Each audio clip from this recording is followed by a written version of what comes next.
Hello everyone and welcome back to TowerGate. It is TowerGate day number 1092, Saturday, April the 4th, 2020. Thank you so much for tuning in.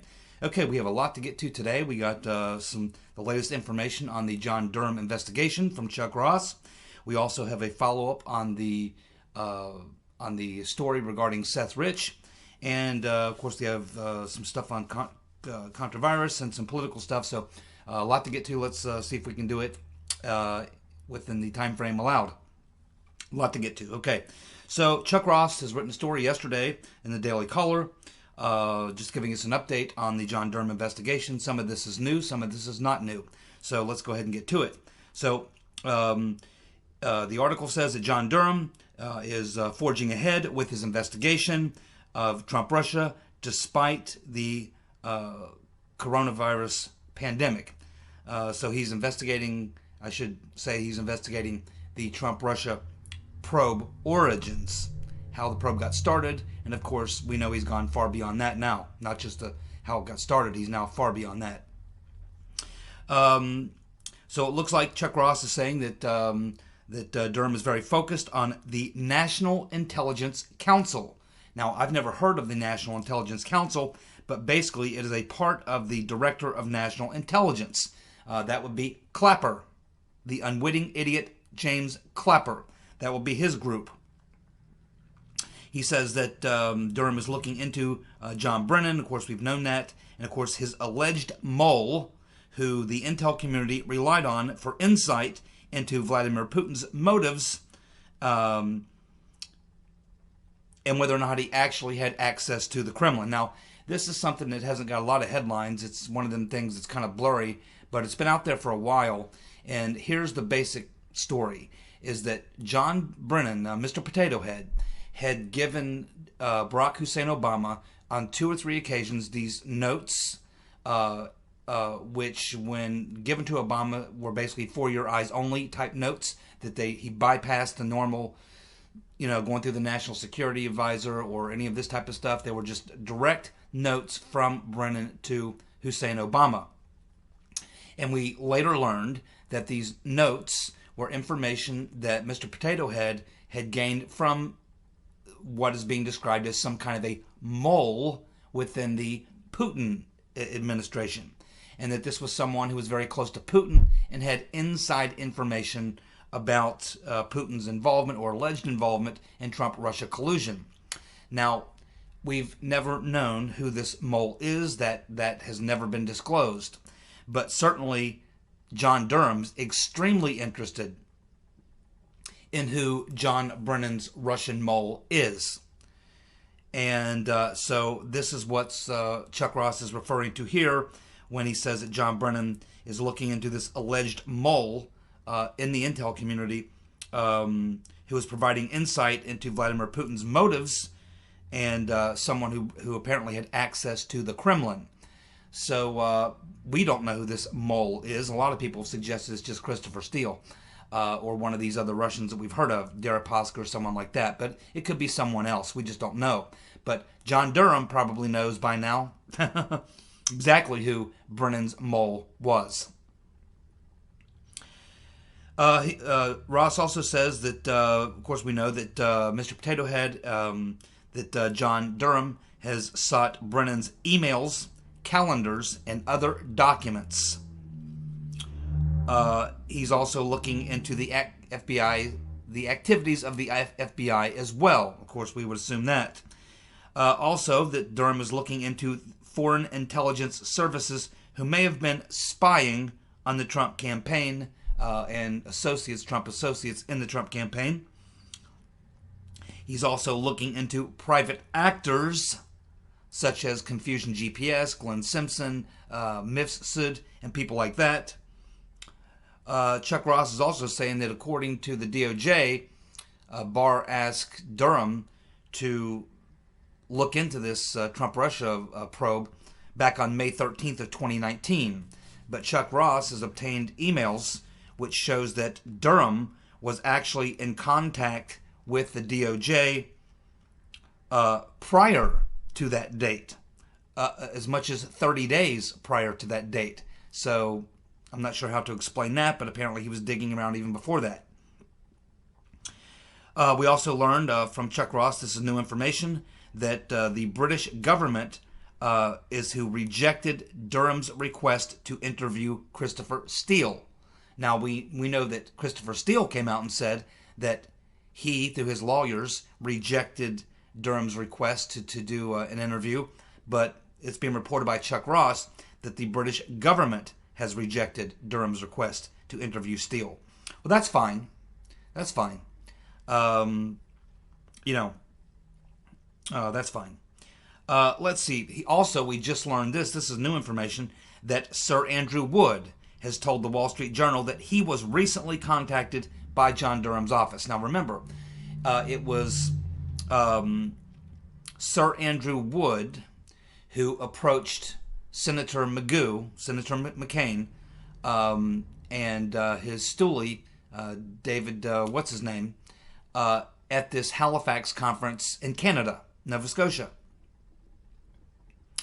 And we learned later that obviously Christopher Steele had asked Sir Andrew Wood to approach Senator Magoo and David Kramer at this Halifax conference. We also know that there were two people that were in the Trump Tower meeting that were also in attendance there. Sarah Chonov, who's the translator, and also the other character, I can't pronounce his name, Yakmichin, I think his name is. They were also up there at that conference. So, obviously, Durham wants to talk to Sir Andrew Wood. And, of course, Sir Andrew Wood has deep ties to British intelligence. He knows all the Dearlove. He knows all these people in British intelligence, and obviously knows Steele quite well, because it was Steele who asked Sir Andrew Wood to tell Senator Magoo about Steele's dossier, which later resulted in Senator Magoo telling his right-hand man, David Kramer, to go to London and retrieve Steele's dossier, which he was not able to do. He did meet with Steele, but Steele said, well, I'm not quite done, but I'll tell you what, as soon as I am done, I'll have Glenn Simpson shoot you a copy as soon as it is done. And that's exactly what happened. That resulted, of course, in Senator Magoo going and giving a copy of that to Comey. Yeah, he hand-delivered it to Comey's office on January 9th of 2017, and then David Kramer went over to BuzzFeed, and then, of course, we know how the story was then leaked by BuzzFeed, the dossier. So David Kramer is directly responsible for BuzzFeed's acquiring the dossier and then leaking it, or I should say publishing it, not leaking it, publishing it. We know that Barr and Durham traveled together to Australia and Italy back in the summer of last year. We understand that while in Italy, Barr and Durham focused on Joseph Misford. Yes, we know that they listened to an audio tape. We believe that they also interviewed his lawyer while there, the Swiss lawyer. And we understand that there was 2 meetings there in Italy last summer. And the second one apparently was pretty heated. And it was right around that same time that this meeting occurred that Sidney Powell obtained the SIM cards, or learned about the SIM cards and obtained some information from 2 phones issued to Joseph Misford, which had British-made SIM cards in them. Let's see, Chuck Ross has got the dates of the meetings between Barr and Durham back in the summer of last year. It looks like Barr and Durham met on July the 26th, July the 11th, July 16th, August 1st, August 6th, August 20th, September 3rd, and September 12th. Durham also had a conference call with DOJ officials on July 12th, August 16th, and September 6th. And of course, we know that Durham was in town just 2 weeks ago, meeting with some of his investigators here in D.C. Regarding some high-level information about some high-level people that they were investigating. So in other words, John Durham, the coronavirus has not stopped John Durham's investigation. It continues to push forward. We also learned that Durham was looking into the Office of Net Assessment and specifically into Stefan Halper, the Fat Man. So that is from Chuck Ross's latest article, basically saying that no, he's learning from what he hears that John Durham's investigation is still continuing. He has his people there in D.C. They're continuing their work, and he continues to communicate with them, meet with them by phone, conference calls, comes to D.C., and that his investigation has not really been slowed down by the coronavirus. That's the point that Chuck Ross is making in the article.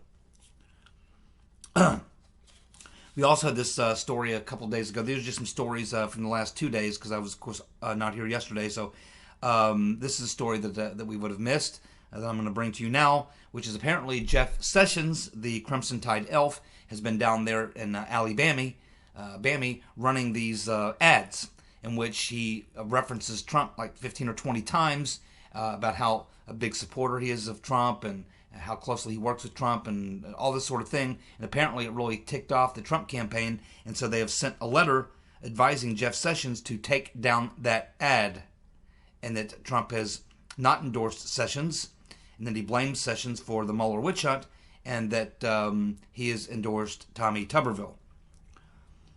Then, of course, we have this disgusting interview from, I guess they've brought back Nightline, but it's not on ABC. It's on some other network that I've never heard of, and you probably never heard of either. And they got Byron Pitts. Remember him? He's apparently the anchor there. I thought he retired or something. I hadn't heard from him in years. But he's back, and he continues to be the asshole he always was. Now, he's talking to Mike Pence about coronavirus and the response, and he literally says to Mike Pence, the quote, the following. He says, "Do you talk to God about those who died because you acted late?" Do you talk to God about those who died because you acted late? That is disgusting. Now, obviously, Mike Pence didn't even directly respond to that. It was such a disgusting question, and my guess is he'll never go back on that show again. I certainly wouldn't. That's disturbing to ask a question like that. It's a good thing you didn't ask me that question, because I would ask him if when he talks to God, if he asks God about all those millions and millions of abortions of black babies, about whether or not Byron Pitts feels bad or has anything to hear from God about what he thinks about Byron Pitts' strong support for abortion of millions and millions of black babies. I would ask him that question myself if I had been Mike Pence. And I just want to reiterate what I've said many times. I do support public flogging. Public flogging. And this would be the type of offense that I would issue a public flogging for. I would give him Byron Pitts 25 swats in the public square, to be flogged 25 times in the public square for asking this type of a question. Let's see. Okay, so we know that Navy hospital ship that was sent out to California apparently only has 20 patients on it. Has a potential for 1,000 patients, but at this time there's only 20 people who've been sent out to the ship. I wonder why. Now, there's some other questions that I want to go into here regarding the coronavirus, and that's one of them. The fact that Trump sent those two ships, which we were told were badly needed because the hospitals were terribly overcrowded. So they send these two hospital ships, and now it appears that neither of them have more than 20 patients on board. Apparently, there's not a lot of business for them. And we know, I have two sisters who are nurses. They're telling me that they're not any more particularly busy than they normally are here in Cincinnati. One works in the city, one works in the suburbs. We also know from yesterday, or day before yesterday, when I asked people to chime in the comment section and give me an idea of what things look like in their neck of the woods. And of course, I had people commenting from South Africa and Zanzibar and everywhere else, all over the United States, Canada, Europe. And it appears that most people are saying pretty much what I'm seeing around here, which is that the hospitals and medical centers appear to be pretty much doing about the normal business. This is still the end of cold and flu season. There's still flus out there, and you're having some of that. But, I don't see here, and I haven't heard anything about the county I live in, where any of our hospitals are suffering from overcrowding, lack of beds, lack of doctors, or anything like that. This doesn't appear to be this great problem. Now, obviously, in New York and certain places where you get a sharp increase in a very short period of time, you will have some temporary shortages. But for the most part, as you look around the country and around the world, it doesn't appear that most places are having these sorts of problems. Only in the real hot spots, and they typically last about 2 to 3 weeks. But there are reports coming in, even in the mainstream media, that most of the country does not have a hospital bed shortage. We also have Dr. Fauci saying that all states should have stay-at-home orders. That's what he's saying today. We also had Ted Cruz saying, did the virus escape accidentally or on purpose? This coming on the heels of Tom Cotton suggesting that this virus may very well have come from a bioweapons lab in China, which is located in Wuhan. Or if you're Joe Biden, that's Luhan. We now learn that George Soros invested heavily in that Chinese biotech company with that facility in Wuhan. The facility that Tom Cotton is suggesting may have been a bioweapons lab in China. Apparently, Soros is a large investor in that Chinese biotech company. Soros. Then we have Dr. Birx. We find out that she went all in on the Bill Gates funded coronavirus model. All in on the Bill Gates coronavirus funded model. And we learn now that she also sits on the Bill Gates Foundation board. Dr. Birx is on that board. So basically, Birx threw away quite a few different proposed models for coronavirus outbreak, and she went all in on this single model founded by Bill Gates Foundation. And of course, as we know, as we've been learning from the last several days, this model that that Fauci and Birx have been relying on is turning out to be very, very flawed. Of course, we also have been hearing in the last couple of days from Bill Gates that he wants the whole world to go on lockdown for 3 months. And of course, let's not forget that he's very good friends with Prince Charles. Very good friends with Prince Charles. They're good buddies. Do you remember several years back when Prince Charles was speaking to a group of people over in the UK, and he said that if he ever died and was reincarnated, he hoped that he would come back as a virus that would wipe out 1/3 of the planet's population?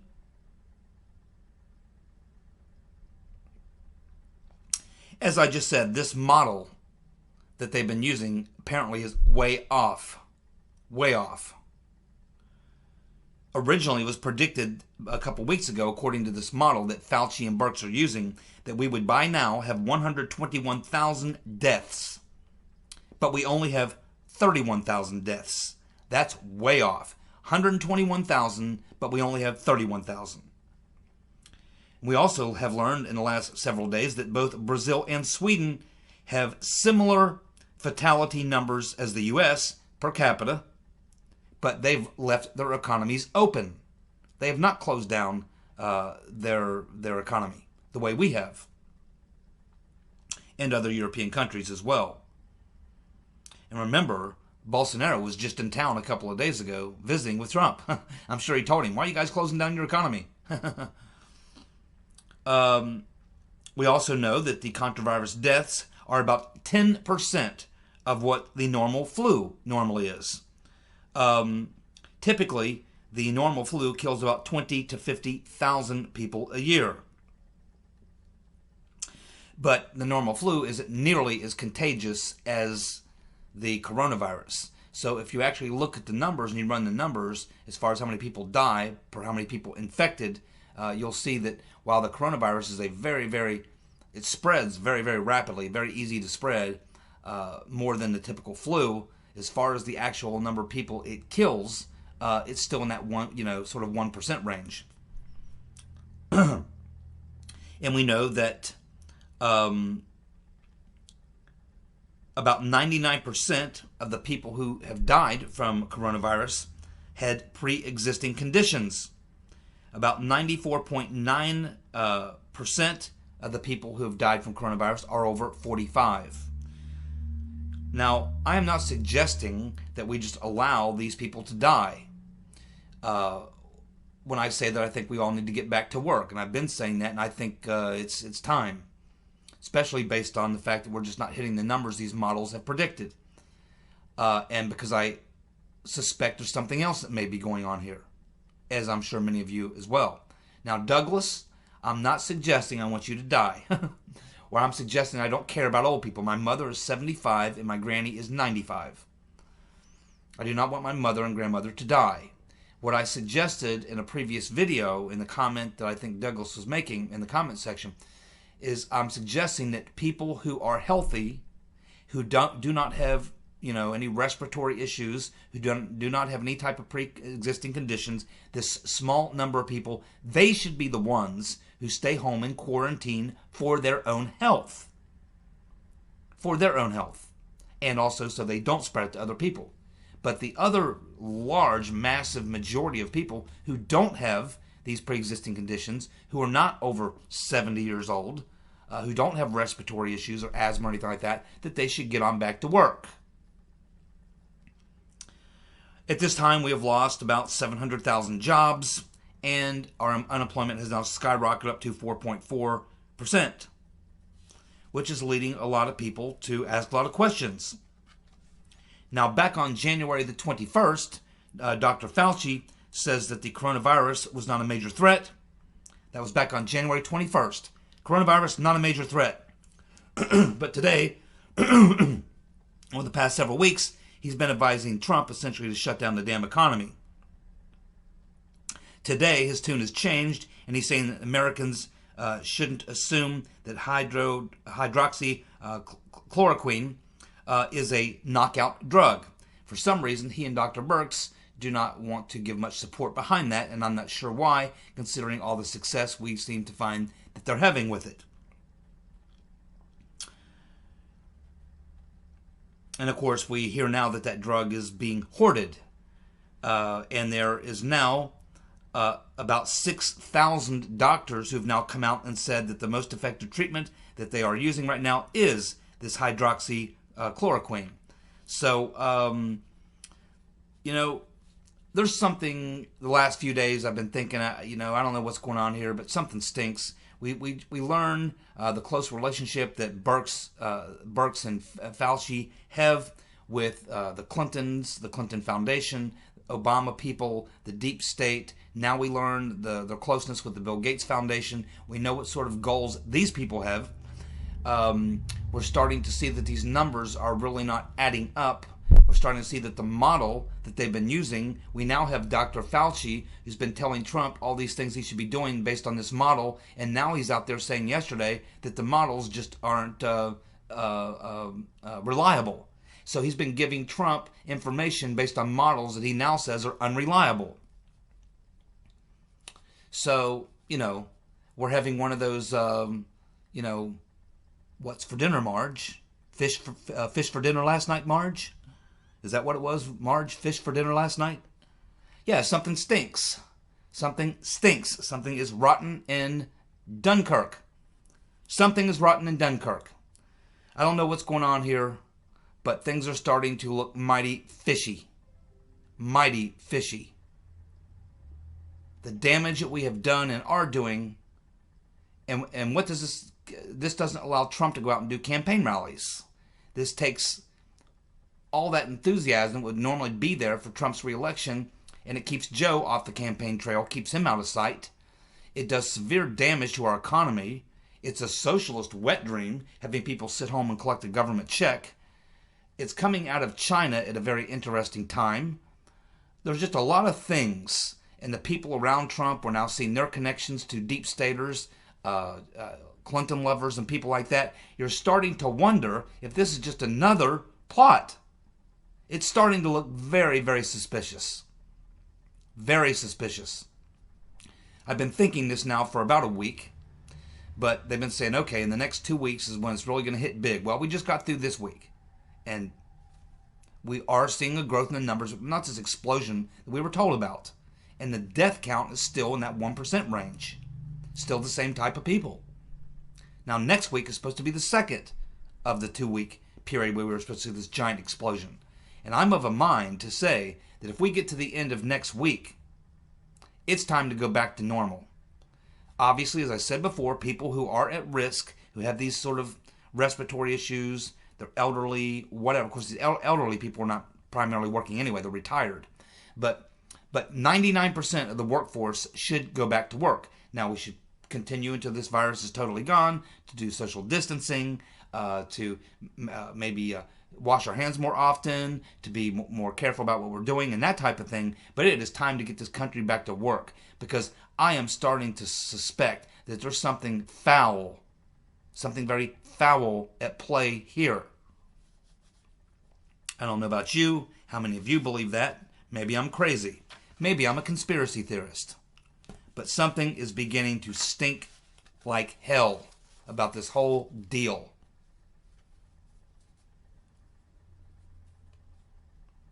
Well, look here. Burisma Joe is now supporting the Trump-China travel ban. Yes, that's right. But when Trump did the travel ban, right, excuse me, right after Trump did the travel ban, Burisma Joe came out on January 31st and criticized Trump and said he was a xenophobe for the Trump-China travel ban. Now he's all for it. Uh-oh, Douglas, you're not going to want to hear this story. Douglas is going to be very, very upset. Okay, Douglas, prepare yourself. Hopefully you're sitting down. Hopefully you're not chewing or drinking anything. If you are, go ahead, swallow it now and chew it later, because here it comes.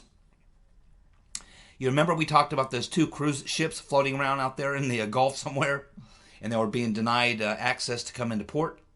Well, it looks like they've given them the permission to come in and dock, and they're now offloading those people, and they're all being checked for coronavirus. You got to wonder why in the world that this cruise line even had this cruise. I mean, they've known about this now for a month and a half. Why did they even go ahead with this cruise? And who in the hell is stupid enough to get on a damn cruise ship right now? Apparently, they haven't been reading Douglas's comments in the comments section, which they should. He's giving some really good advice. Stay off the damn cruise ships. Bad news, very, very bad news for the FBI. And a follow-up to the story I did 2 days ago about the FISA court, or about Horowitz's investigation into these 29 spy warrants. And I said the critical question you need to ask here is exactly who were these 29 people? Were they terrorists, suspected terrorists? Were they foreigners? Well, now we know they weren't foreigners. We know they were all American citizens. Now the next question I want to ask is, who were they? Were they political opponents of the Obama administration? That's what we need to know. That's what Durham would probably be wanting to find out really soon here. Well, guess what? Yesterday, in a follow-up response to Horowitz's report, the FISA court has now ordered the FBI to provide the names and the docket numbers for all 29 of those warrants. The FISA court wants to know the name of those people. And that means that Durham is going to find out the name of those people along with Barr. And if that list of 29 people turns out to be journalists, political opponents of the Obama administration, that is the slam dunk supporting evidence that Durham would need to show it was in fact a very political operation launched against the Trump campaign. That is hugely important. Hugely important. Now, the U.S. attorney who was deposed by Ty Clevenger, who's the lawyer for Ed Butowski regarding the Seth Rich case, has now released the deposition that he did with this U.S. attorney, Deborah Sines, S-I-N-E-S. So here are some of the things we learn from the deposition with Deborah Sines, this U.S. attorney who was the U.S. attorney assigned to the Seth Rich murder investigation. We learned that she was the lead attorney on the Seth Rich murder case, U.S. attorney. We learned that the FBI, from her, this is in her deposition, that the FBI did examine Seth Rich's computer and that she met with the FBI and a prosecutor from the Mueller team. So there you go. She met with the FBI and a prosecutor from the Mueller team about the Seth Rich murder case, yet there is no 302 about it and nothing about her meeting with Mueller in the Mueller report. Sines also says that she was connected with Michael Isikoff by her former boss, Glenn Kirshner, at PMS-NBC. Sines also says that another U.S. attorney is still or currently investigating the Seth Rich murder. Well, no, they're not really investigating the Seth Rich murder. They're protecting the evidence from anyone like Mr. Clevenger, who might actually be trying to investigate the Seth Rich murder. It's a cover-up. We're learning from Clevenger that she refused to answer many questions. We learned that Sines voted for the rotten Reverend Clinton. We learned that Sines hates Trump and has no respect for him. She says he is dishonest, incompetent, dangerous, is a blowhard, and a sexist. Sines said that she believes that Russia made up the Seth Rich story and agreed with the Mueller report on Seth Rich. And she says that Mueller is a man of integrity. Sines also believes that the indictments against the Russian trolls or Concord management should not have been dismissed. Well, the DOJ dismissed the damn case because they had to admit they really had nothing. So now we know a lot about the person, this U.S. attorney who was in charge of the Seth Rich murder case. Just as we suspected, total in the tank for the rotten Reverend Clinton, total deep stater, total ally of Mueller, total believer in the Trump-Russia collusion delusion, and not really doing a real investigation of the Seth Rich murder, but rather probably the U.S. attorney put in charge of helping to cover it up. So why are there no 302s if we know that these meetings happened? Why are they failing to provide this information through the FOIAs to Clevenger? What are they covering up about Seth Rich's murder? That's just it. They're covering up. Why? What are they covering up? I think we all know. Oh, yes. I think we all know. Thank you so much for tuning in. I'll be back tomorrow with more TowerGate. Maybe some of you in the comments section can tell me what you think is going on. Because something stinks. Time to get back to work. Thank you. Have a good night. See you. Bye.